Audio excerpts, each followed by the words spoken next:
MCQ number 163.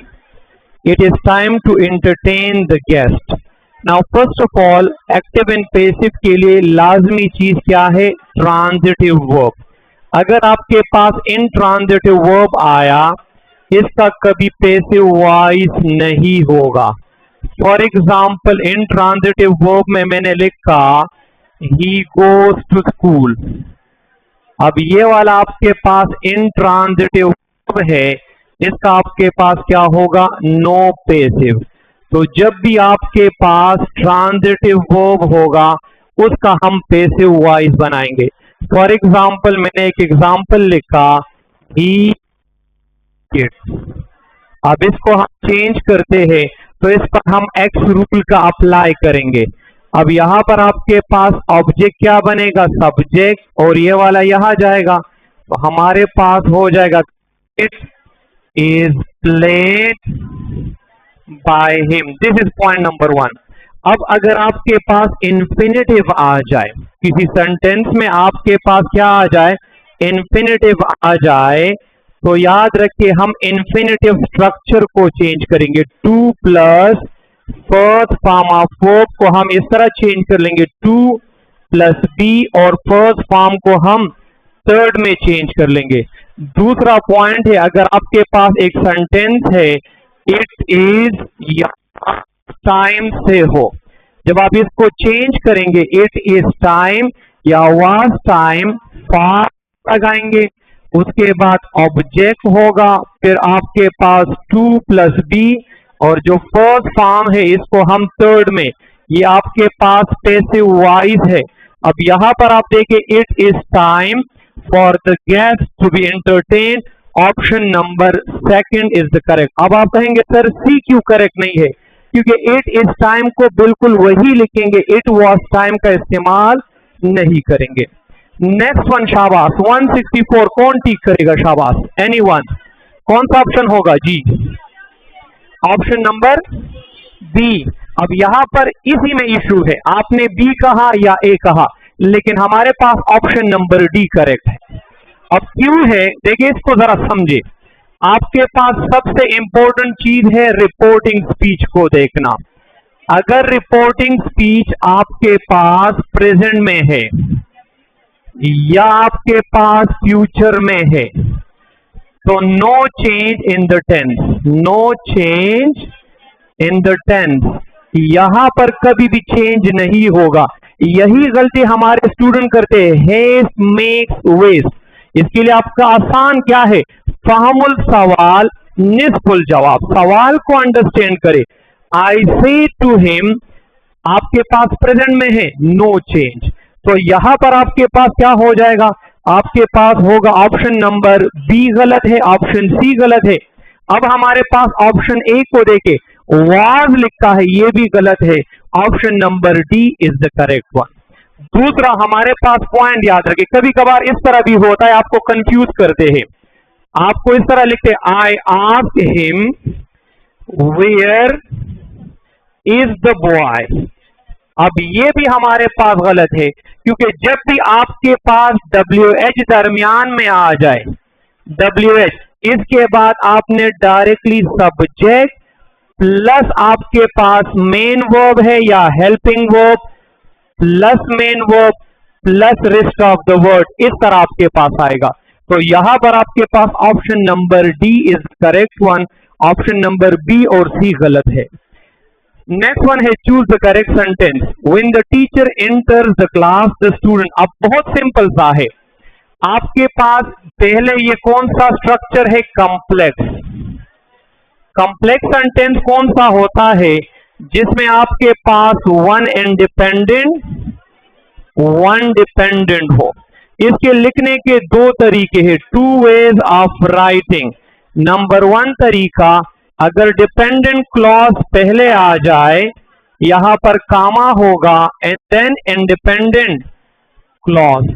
The second one, अगर independent clause पहले आ जाए तो फिर हम कामा का इस्तेमाल नहीं करते, डिपेंडेंट। ये हमारे पास पॉइंट नंबर 1 हुआ।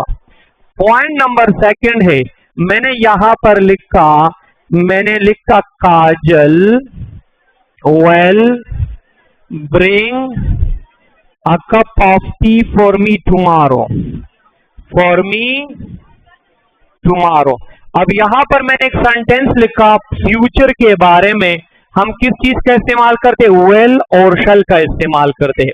लेकिन अगर यहां इससे पहले मैंने सबऑर्डिनेटिंग कंजंक्शन इस्तेमाल किया, सबऑर्डिनेटिंग कंजंक्शन कौन से है? If, when, while, also, since, as and so on, बहुत सारे। अगर यहां पर मैंने लेट सपोज इफ का इस्तेमाल किया, व्हेन का इस्तेमाल किया या किसी और सबऑर्डिनेटिंग कंजंक्शन, इसके बाद आपके पास फ्यूचर का इस्तेमाल, वेल शल का इस्तेमाल करना शिर्क है, गुनाह नहीं है, शिर्क है। तो यहां पर आपके पास वेल और शल खत्म हो जाएगा, आपके पास प्रेजेंट इंडेफिनिट होगा, कभी भी फ्यूचर इंडेफिनिट नहीं होगा। तो फर्स्ट स्टेप आपके पास हो जाएगा, ऑप्शन नंबर बी को खत्म कर ले, ये तो बिल्कुल निकल जाएगा। अब ऑप्शन नंबर ए और सी को हम देखते हैं और डी को। दूसरा पॉइंट ये है कि अगर आपके पास पहला स्ट्रक्चर प्रेजेंट में है तो दूसरा आपके पास या तो प्रेजेंट में होगा या फ्यूचर में होगा। अगर पहला स्ट्रक्चर पास्ट में है तो दूसरा स्ट्रक्चर भी आपके पास पास्ट में होगा। प्रेजेंट कब होता है? यहां पर जब आपके पास कोई चीज यूनिवर्सल ट्रूथ हो, यूनिवर्सल ट्रूथ। और फ्यूचर जो हम आने वाले वक्त के लिए इस्तेमाल करते हैं। तो यहां पर आपके पास कौन सा ऑप्शन हो जाएगा? पहला ऑप्शन देखिए, द स्टूडेंट स्टूड अप। अब प्रेजेंट और पास्ट नहीं हो सकते, ये गलत है। ऑप्शन नंबर डी को देखिए, ये भी गलत। Option number C is the correct one. Next one है, I pass the exam but the percentage of marks not good. बहुत सिंपल सा है हमारे पास। यहां पर आप देखिए, कभी भी आपके पास प्रीपोजिशन आ जाए, प्रीपोजिशन के बाद नाउन और प्रोनाउन लाजमी होगा। Keep this thing in mind, ये बहुत इंपॉर्टेंट पॉइंट। प्रीपोजिशन के बाद नाउन और प्रोनाउन लाजमी होगा। अगर मैंने एमसीक्यू इस तरह लिखा, प्लीज कम इन, दूसरा मैंने लिखा द व्हील केम ऑफ। आपसे कोई पूछे कि ये अल्फाज क्या है, अब ये प्रीपोजिशन नहीं है। क्यों नहीं है? क्योंकि इसके बाद नाउन नहीं है, इसके बाद भी नाउन नहीं है, इसको हम एडवर्ब कहते हैं। अगर मैंने इसको इस तरह लिखा, he, she is in the class. दूसरा मैंने लिखा that is he fail of the ladder.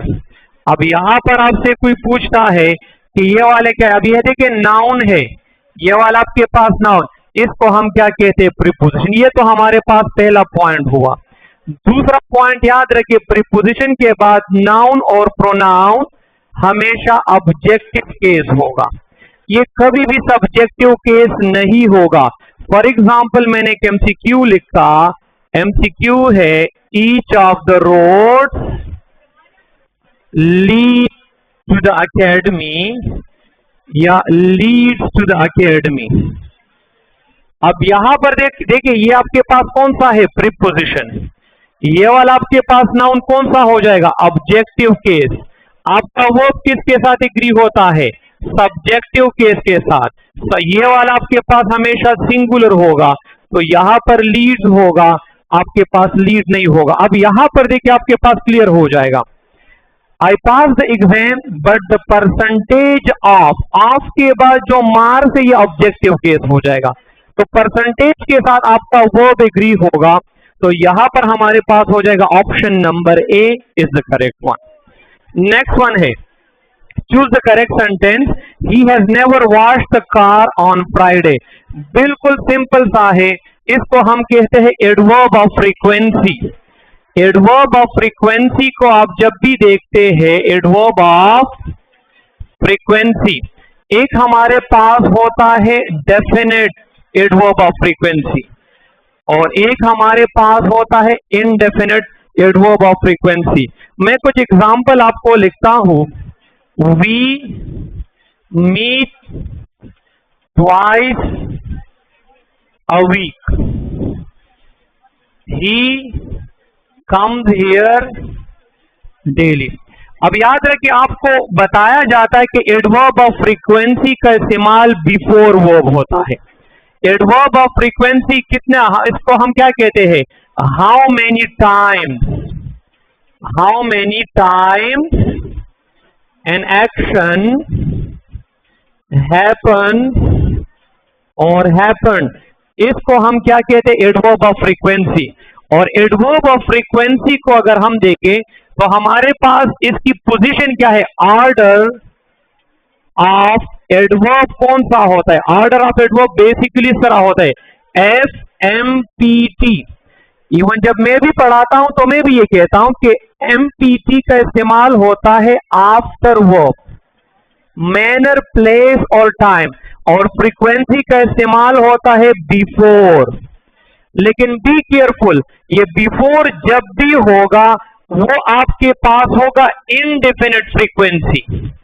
अगर डेफिनेट है तो डेफिनेट याद रखिए ये हमेशा वर्ब के बाद इस्तेमाल होगा।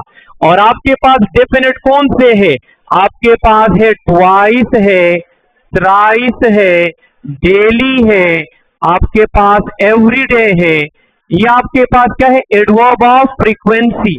और इनडेफिनेट एडवर्ब ऑफ फ्रीक्वेंसी आपके पास कौन से होंगे, तो आपके पास है, यहां पर मैं लिख लेता हूं कि आपको क्लियर हो जाए।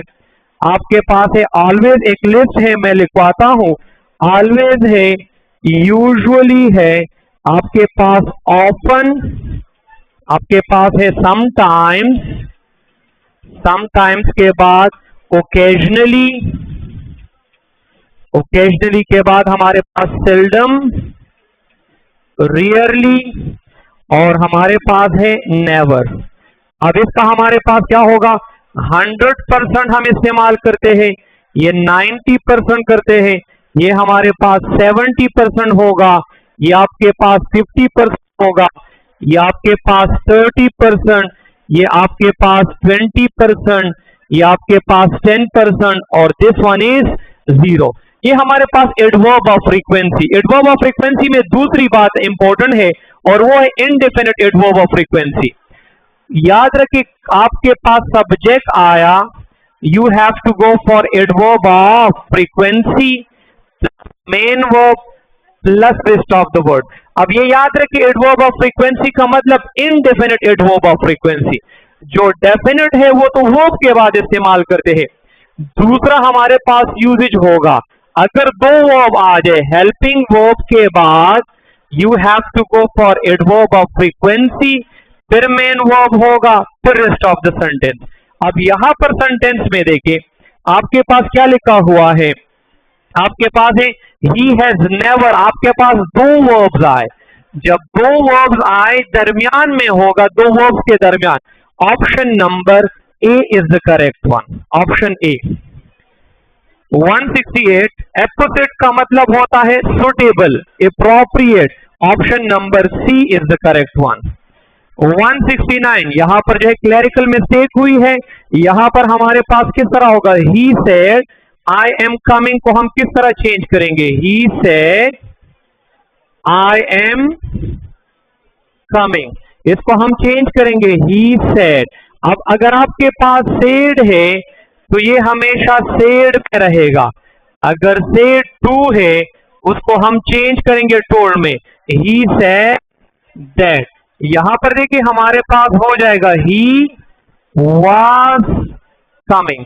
अगर आपको याद हो, मैंने आपको एक स्ट्रक्चर लिखवाया था और वो था D of C plus P T W C और एस। ये मैंने आपको पूरा स्ट्रक्चर लिखा था, इसको आप जब भी अप्लाई करेंगे आपको कभी भी कंफ्यूजन नहीं होगी, ये एक फार्मूला मैंने लिखवाया था। नेक्स्ट वन है 170, he is smart dash, he is confident. 169 देखिए मैंने आपको बताया कि ये क्लेरिकल मिस्टेक है उन लोगों से, आपने अगर जो भी, क्योंकि यहां पर राइट ऑप्शन कोई भी नहीं है, मैंने यहां पर राइट ऑप्शन आपको लिखवाया कि हम इसको इस तरह करते हैं, ठीक है। हाँ, यहाँ पर आपके पास पंक्चुएशन में, लेकिन ये गलती भी इसमें है। हाँ, यहाँ पर हमारे पास पंक्चुएशन को अगर हम देखें तो हमारे पास सिंपल सा देखें, यहाँ पर कामा होगा, देखिए है, और इन्वर्टेड कामास के अंदर है। तो आपके पास पंक्चुएशन मार्क्स में है, तो यहां पर आपके पास कौन सा है? Option number C is the correct one, क्योंकि आपके पास ऑप्शन नंबर ए में फुल स्टॉप बाहर है, ऑप्शन नंबर बी में हमारे पास क्या है, वो कॉमा नहीं है, ऑप्शन नंबर डी आपके पास semicolon, option number C is the correct one. 167 में है आपके पास ऑप्शन ए, 169 की तरफ हम सी ऑप्शन, ठीक है, सी सी। 168 में है सी, 170 है ही स्मार्ट, और आपके पास है सेमीकोलन, और यहां पर आपके पास ट्रांजिशनल डिवाइस। अब ट्रांजिशनल डिवाइस क्या कर रहा है? इट कनेक्ट्स आइडियाज को कनेक्ट करता है। अब आपने देखना है कि हमारे पास हर एक ट्रांजिशनल का इस्तेमाल होता है। नंबर वन, हम मोर ओवर का इस्तेमाल कहां पर करते? It adds extra information. जब एक्स्ट्रा इंफॉर्मेशन हो उसके लिए हम मोर ओवर का इस्तेमाल करते हैं। हाउ एवर का मतलब जब आपके पास अपोजिट आइडियाज हो, कंट्रास्ट हो, उसके लिए हम क्या इस्तेमाल करते हैं? हाउ एवर का इस्तेमाल करते हैं। तीसरा, ऑन द अदर हैंड का मतलब अल्टरनेटिव है। जब आपके पास टू चॉइसेस हो, अल्टरनेटिव के लिए हम इस्तेमाल करते हैं। और येट का इस्तेमाल भी हम कंट्रास्ट के लिए करते हैं। यहां पर एडिशनल इंफॉर्मेशन है, option number A is the correct one. और यस, ये मैं अगर हम इसको चेंज करें तो इस तरह होगा, हमारे पास जो डायरेक्ट इनडायरेक्ट अगर चेंज करें तो हमारे पास इस तरह होगा। यहां पर तो पंक्चुएशन है, ये अभी कर लूंगा, ये कर लो, ओके। हमारे पास नेक्स्ट वन है, she wept an ocean of tear. देखिए इसको हम क्या कहते हैं? हाइपरबले। बहुत सिंपल सा है। इसको हम क्या कहते हैं? आसान अल्फाज में बड़ा चढ़ाकर बात करना, या आसान अल्फाज में एग्जेजरेशन। डूजी वही चीज है जब कोई झूठ बहुत ज्यादा बोलता है। वही मैं आ रहा था और वहां पर एक गाड़ी थी, मैंने उसको टक्कर मारी, मैंने उसको साइड पर, तो आप कहते हैं डूजी। तो ये हमारे पास है हाइपरबले। आपके पास एक और है पर्सोनिफिकेशन। पर्सोनिफिकेशन बहुत सिंपल, देखिए लफ्जों को समझे। पर्सनिफिकेशन, देखिए आपके पास पर्सन क्या है? इंसान। सेक्शन किसको कहते हैं? स्टोरी। स्टोरी आपके पास क्या होती है? Non real. जब पर्सन की क्वालिटी किसी नॉन रियल चीज को दी जाए, इसको हम पर्सोनिफिकेशन कहते हैं। अब आपके पास ये वाला क्या है? तो हमारे पास होता है डिलीशन ऑफ कामास। अपने साथ लिखे, डिलीशन ऑफ कामास। जी देखिए मैं लिखता हूं, देखें, यस देखें, ऑफ